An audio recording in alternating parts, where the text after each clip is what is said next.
Hi there, how are you my lovely friends? Today we're going to be making the Kiss Kiss bracelet. Now it is a wonderful bracelet. It's pure Swarovski crystal marvellousness, and we also sell it on our website, the components, and I don't think you'll get these particular components elsewhere because, as you know, I spend my life being a jeweller, a pucker jeweller, and sell to the general public as a jeweller too.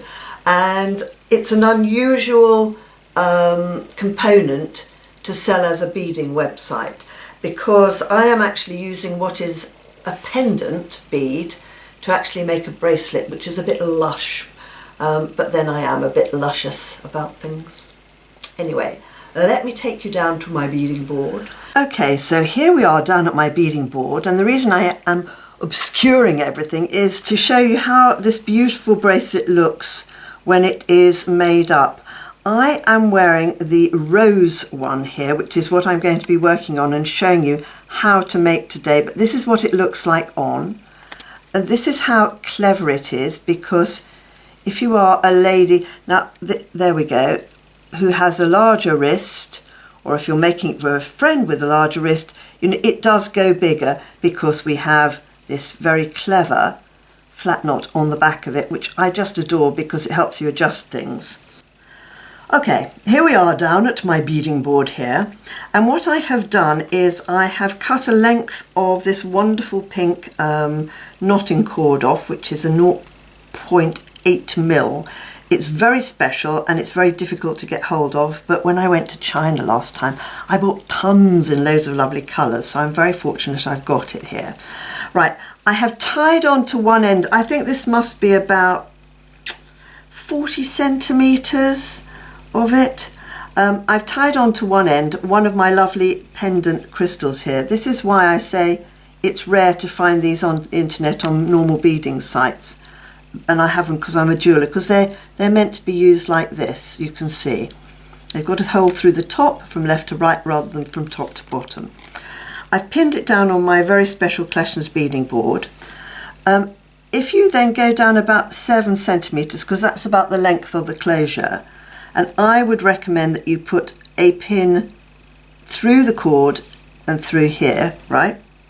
I've got a shorter length of cord here just so I don't go out of the camera and you lose everything I'm doing. And what I do in order to be able to thread beads is, you can see I've got a pointy end here. That has come merely from me using a common or garden lighter. Right, let me take that bit off to show you. And I make it droop a bit, and I heat it and I wriggle it in my fingers until I get a lovely hard point. None of this nail polish and glue malarkey. You really, you know, if that works for you, do it, but I often find I get a better, sharper point by doing this. You'll need about 1 metre for doing the knotting on this. I'd always rather have more when I'm knotting something up than too little. And you need to then thread onto this cord before you pin the bottom end down 1, 2, 3, 4, 5, 6, 7, 8 of the silver balls that you get with the kit. Or if you've already got them, then you don't need to buy the kit. And pull this right up to the top here. Right, what you need to start off by doing is the flat knot, which is the subject, if you find it difficult, of a video all of its own on YouTube. So I'm going to do, mind your P's and Q's, I'm going to do 12 knots here. So that's my first knot, that's a P. 2, 3, 4, 5. I know I'm going very fast, but if you want to learn how to do flat knot, you might find it beneficial to have a look at the specialist video that I've done of flat knot. I've also done one of herringbone weave, which is another really beautiful knotting procedure. Right, okay, let's pretend I've done 12, but really you need to do 12, probably at the top. Right, what you are going to do next is thus. You're going to slip one of your beads perfectly up there, and you're going to take both sides, and on both sides you are going to thread a silver ball, oops, a pendant bicone, and another silver ball. And on this side you're going to do exactly the same. You're going to thread a silver ball, a pendant bicone, and another silver ball. There we go. Right. Now, I did the jump on that side, so that means I do the jump over on this side, on this one.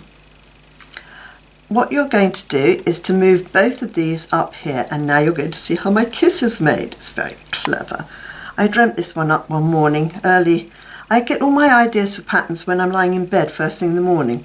Right, you do a Q with this side, you do a P with this side, come down here, bring the loop up, and you've made your first kiss. Hold it down either side, then you do a P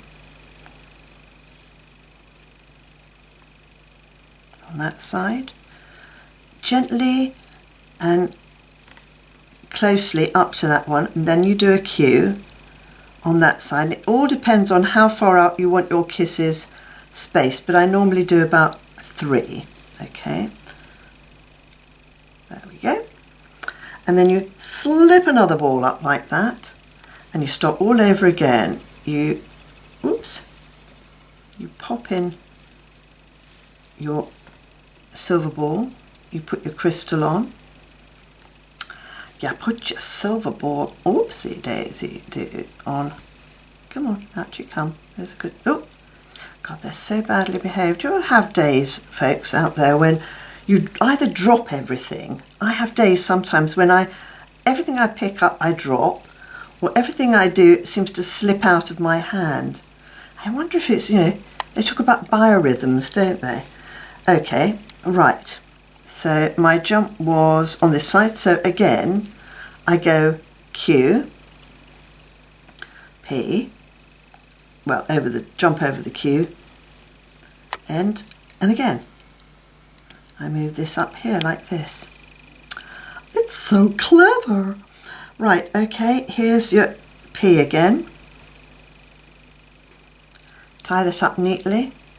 You can sort of gauge the correct tension whilst you've got it on this board, and it's very difficult when you're watching something to see or hear me say, but you can feel it, right?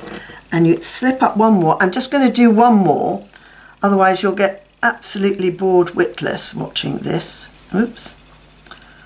I have to tell you, I was out watching the filming of a pilot last night with one of the most gorgeous older women in the British acting profession. I'm not supposed to talk about it, so I won't tell you too much about it, but she would look lovely in this.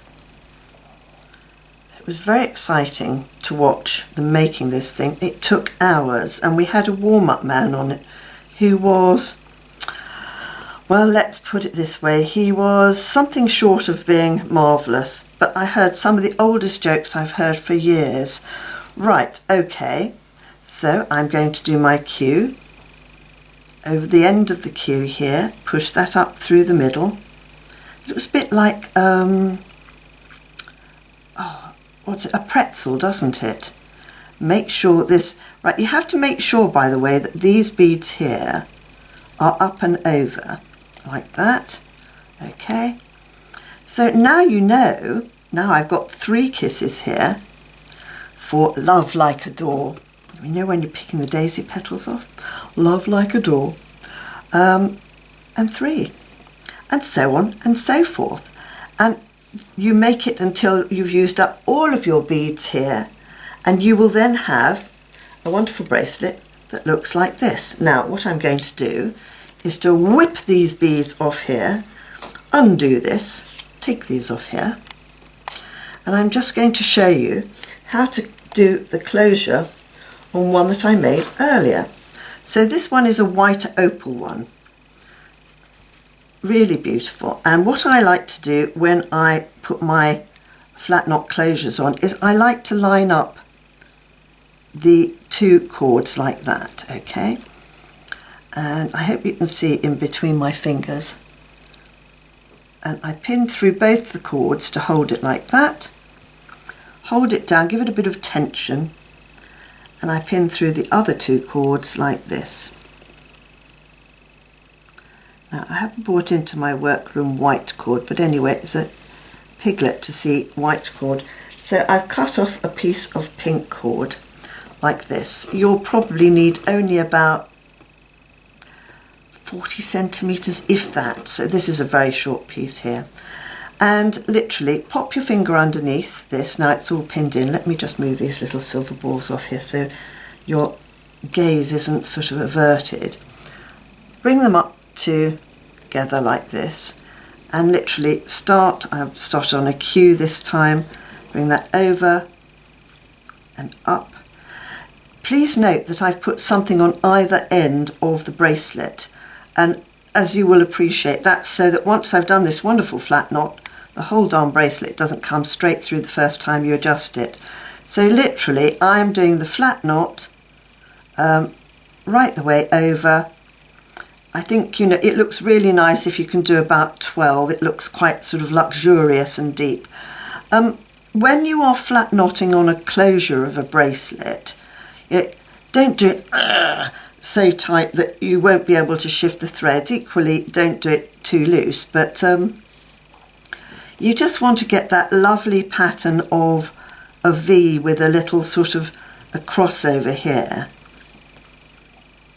Come on, you double. Get in there. And basically, you just lace it up like this until... Now, you'll obviously end up carrying on doing this, okay, and you'll have a couple of ends at the end of it. And then when you've finished it, obviously I haven't done 12 here, you can zap off these ends and seal them slightly here. I'm going to bring back my own bracelet here, and you should have something that runs as easily as that. There we go. Which makes it very easy to wear and to use. There we go. I'm going to do, sorry, I did the lady's way of doing things up, popped it in the mouth, and there you have your bracelet with your wonderful flat knot here. I hope you enjoy making the Kiss Kiss bracelet as much as I enjoyed designing it. Bye for now.